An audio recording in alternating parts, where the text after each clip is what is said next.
సంవత్సరాల తరబడి government job కోసం వేచి చూస్తున్నారా? కేవలం 8 నెలల్లో మీ కల నెరవేర్చుకోండి. వెంటనే కింది నంబర్స్‌కి కాల్ చేయండి. హలో అండి. నేను చెప్పాను గదా మీకు, నేనొక వెడ్డింగ్ అటెండ్ అయ్యానని. అందులో నాకింకో కాన్సెప్ట్ గూడా అర్థమైంది. ఇన్‌ఫాక్ట్ మీకు టీచ్ చేయాలనిపిచ్చింది. ఏంటంటే, నేను మీకు తెలుసా? ఆమె మనకు తెలుసా? నీకు ఆమె తెలుసా? ఆమెకు నువ్వు తెలుసా? ఇలాంటివి గూడా బానే మాట్లాడుకున్నాం. ఇన్‌ఫాక్ట్ ఇది గూడా ఒక మంచి కాన్సెప్టే. అది గూడా నేర్పిద్దాం అనిపిచ్చింది. వచ్చేసానిలాగా. సో, బేసిక్ ఒక ప్యాటర్న్ ఏంటంటే, ఆమె నీకు తెలుసా అంటే, డూ యూ నో హర్ అని అంటాం. ఇట్లాంటి కాన్సెప్ట్స్‌కి పేర్లుండవు అంటూ ఉంటాననమాట. ఇప్పుడు దీనికి ఏ పేరు పెడతారో మీరే పెట్టండి. Do you know her? నీకు ఆమె తెలుసా? ఇక్కడ ప్రొనౌన్స్ మారుద్దామా? ఫస్ట్ మనకు కొంచెం ఈజీగా అర్థమయ్యేలాగా. నీకు ఆమె తెలుసా అంటే డూ యూ నో హర్ అంటున్నాం. నీకు అతను తెలుసా? Do you know him? నీకు నేను తెలుసా? పిల్లల్ని పట్టుకొని అడగచ్చు కదా, హే బాబు నీకు నేను తెలుసా? Do you know me? వాళ్ళు తెలుసా? Do you know them? వాళ్ళు తెలుసా నీకు? Do you know we us? Okay అనొచ్చు. మేం తెలుసా అనాలంటే డూ యూ నో అస్? మేం తెలుసా. ఇక్కడ ప్రొనౌన్స్ చూసారా? వీటిని ఆబ్జెక్ట్ ప్రొనౌన్స్ అంటారు ఇంగ్లీష్ గ్రామర్లో. బట్ ఇట్లా గుర్తుపెట్టుకోండి, ఇట్లాంటి ప్రొనౌన్సే వాడాలి. ఓకే, ఇక్కడ యూ ప్లేస్ మనం మార్చుకోవచ్చు. డూ వి మనకు తెలుసా? డూ వి నో అస్ అనలేము, మళ్ళీ ఇక్కడ అస్ అనలేము. Do we know him? Do we know her? Do we know me అనలేము. Do we know them? మనకు వాళ్ళు తెలుసా? మనకు ఆమె తెలుసా? మనకు అతను తెలుసా? ఓకే, మనకు నేను తెలుసా? మనకు మనం తెలుసా? ఇట్లా అనలేము కదా. అందుకే చదివితే తెలిసిపోతుంది ఏది అట్లా అనొచ్చు అనకూడదు అని చెప్పి. వి వాడొచ్చు. డూ దే అని కూడా అనొచ్చు. వేరే రాద్దాం, మళ్ళీ మీకు లేనిపోయిన డౌట్లు ఎందుకు. Do they know her? వాళ్ళకి ఆమె తెలుసా? Do they know him? వాళ్ళకి అతను తెలుసా? Do they know me? వాళ్ళకి నేను తెలుసా? Do we know them? ఇక్కడ వీళ్ళు వేరు వాళ్ళు వేరు. ఓకే, వీళ్ళకి వాళ్ళు తెలుసా, వాళ్ళకి వీళ్ళు తెలుసా, ఇట్లా ఉంటది అనమాట దీని మీనింగ్. ఇక్కడ ఎవరు ఎవరికి అన్నది ప్రొనౌన్స్ పెడితే, ఐ మీన్ నౌన్స్ పెడితే క్లియర్ గా ఉంటుంది. బట్ సెంటెన్సెస్ ఇట్లా ఉంటాయి అని చెప్తున్నా అంతే. Do I know her? నాకు ఆమె తెలుసా. ఇలాంటి క్వశ్చన్ అడుగుతామంటే నాలాంటి వాళ్ళు అడుగుతారనమాట. ఎందుకంటే I'm not good at remembering people. అందరినీ గుర్తుపెట్టుకోలేను, అది ఏంటో నాకు అదో డిఫెక్ట్ అనుకోవచ్చు. నాకు ఆమె తెలుసా, వాళ్ళు తెలుసా, నాకు ఎక్కడో చూసినట్టున్నా, ఇట్లా నేను మా వాళ్ళ పక్కన ఉన్న వాళ్ళని అడుగుతూ ఉంటా. అట్లా నాలాంటి వాళ్ళు ఎవరైనా ఉంటే ఇట్లాంటి సెంటెన్స్ హెల్ప్ అవుతుంది. Do I know him? నాకు అతను తెలుసా, ఇలాగా డూతో. ఇప్పుడు ఆమెకి మనం తెలుసా, అతనికి మనం తెలుసా, వాళ్ళకి తెలుసా, అట్లా రాసేసినాం. ఇప్పుడు చూడండి, అప్పుడు డూ అనము, డస్ అంటాం. ఇప్పుడు ఆమె అతను గురించి మాట్లాడుకుందాం. ఓకేనా? ఆమెకి నేను తెలుసా, వెళ్ళి ఇది ఆమెకి ఇవ్వు అంటే వెళ్ళి ఆమెతో మాట్లాడని నాకు చెప్పారనుకోండి, నేను తెలుసా ఆమెకి, నువ్వు వెళ్ళు ఆమె గుర్తుపడుతుందిలే, ఆమెకి నేను తెలుసా. Does she know me? Question. Does she know me? నేను తెలుసా ఆమెకి. Does she know him? ఇట్లాంటివి సిచ్యువేషన్ ని బేస్ పైన వస్తూ ఉంటాయి అనమాట. ఆమెకి అతను తెలుసా. Does she know us? ఆమెకి మనం తెలుసా. Does she know them? ఆమెకి వాళ్ళు తెలుసా. అగైన్ చెప్తున్నా కదా, ఇట్లాంటివి వాడతామా అంటే సిచ్యువేషన్ వస్తే వాడాల్సిందే, తప్పదు. వేరే ఒక స్ట్రేంజ్ పర్సన్ ని పిక్ చేసుకోమని పంపించామనుకోండి, గుర్తుపడుతుందా ఆమెకు తెలుసా వాళ్ళు?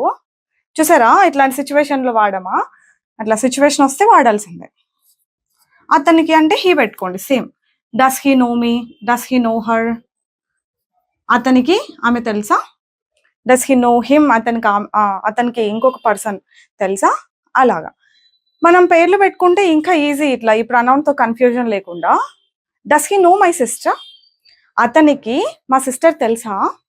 Does he no my father? అతనికి నా ఫాదర్ తెలుసా. ఇట్లా డూ యూ నో అంటే మీకు తెలుసా. Do you no my student? మీకు మా స్టూడెంట్ తెలుసా. Do you no my husband? Okay, ఆహా, అట్లా మీకు మా హస్బెండ్ తెలుసా. ఓకే, అలా అనమాట. Do you no my partner? Okay, ఆ పార్ట్నర్ తెలుసా, మా పార్ట్నర్ మీకు. ఓకే, ఆహా, అట్లా. Do you no my friend? ఇలా తెలుసా మీకు. Do you no, do you no, do you no. వాళ్ళకి తెలుసా అంటే డూ దే నో. నీకు తెలుసా, డూ యూ నో. వాళ్ళకి తెలుసా, డూ దే నో. నాకు తెలుసా వాళ్ళు. ఓకే, అవునా. అలా డూ ఐ నో ఉంటుంది. ఆమెకు తెలుసా డస్ షీ నో, అతనికి తెలుసా డస్ హీ నో. మీకు తెలుసా ఇప్పుడు కాన్సెప్ట్ తెలుసా అంటున్నా, అర్థమైంది కదా. This is how it should be.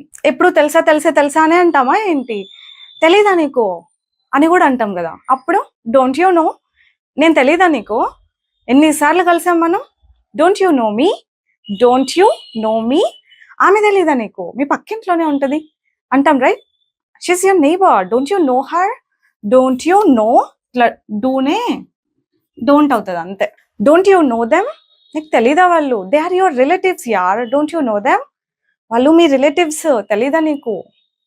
Don't you know us, we have met multiple times, మనం చాలాసార్లు కలిసాము, తెలీదా నీకు, మేము నీకు తెలీదా అని అర్థం. డోంట్ వి నో అస్ అని అంటే. స్లోగా చెప్పమంటారా, సరే. ఇక్కడ వాళ్ళకి ఆమె తెలీదా, రిలేటివ్స్ అనుకున్నానే, ఇలాగా డోంట్ దే నో హర్, ఏమో ఇలాంటి సిచ్యువేషన్స్ ఎప్పుడైనా వస్తాయో లేదో కానీ ఇలాంటివి అయితే అంటాం డోంట్ యూ నో అని, డెఫినెట్ గా అంటాం. ఇది కూడా అంతే, పెద్దగా వాడలేం నెగటివ్ క్వశ్చన్ కి. నెగటివ్ ఇది వాళ్ళేం, ఇది వాళ్ళేం. వాళ్ళేం అంటే సిచ్యువేషన్స్ రావని అంతే.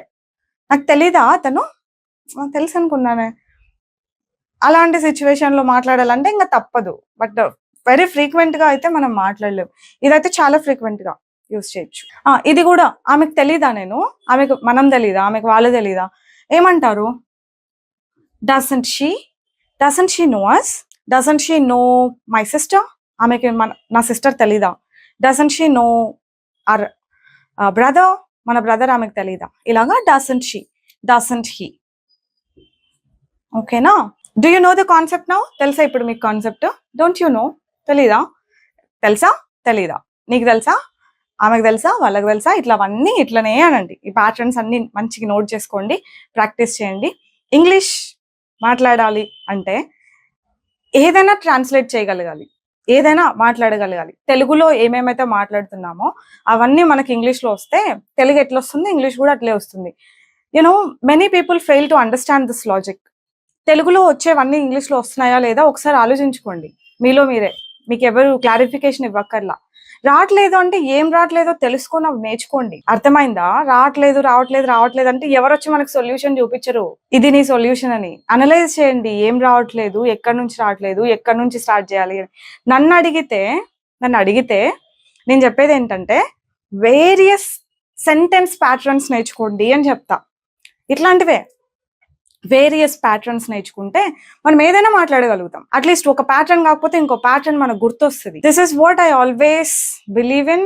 I don't know how far it is true, but నా విషయంలో అయితే అది నిజమే అయింది. The reason why I'm able to speak anything is because the reason is I learned many type of sentence patterns, చాలా ప్యాటర్న్స్, కొన్ని 100,000. మీరు ఒక సంవత్సరం పాటు క్లాస్కి అటెండ్ అయినా, నేను ఇదే చెప్తా, సంవత్సరం పాటు క్లాస్కి అటెండ్ అయినా రోజు ఒక కొత్త కాన్సెప్ట్ టీచ్ చేసే అన్ని ప్యాటర్న్స్ ఉంటాయి ఇంగ్లీష్లో. అన్ని నేర్చుకున్నాను కాబట్టి I'm at least able to speak comfortably. That's it for today అండి. I hope you understood what you have to do. I'll see you all next time with some other concept. Bye bye. Take care.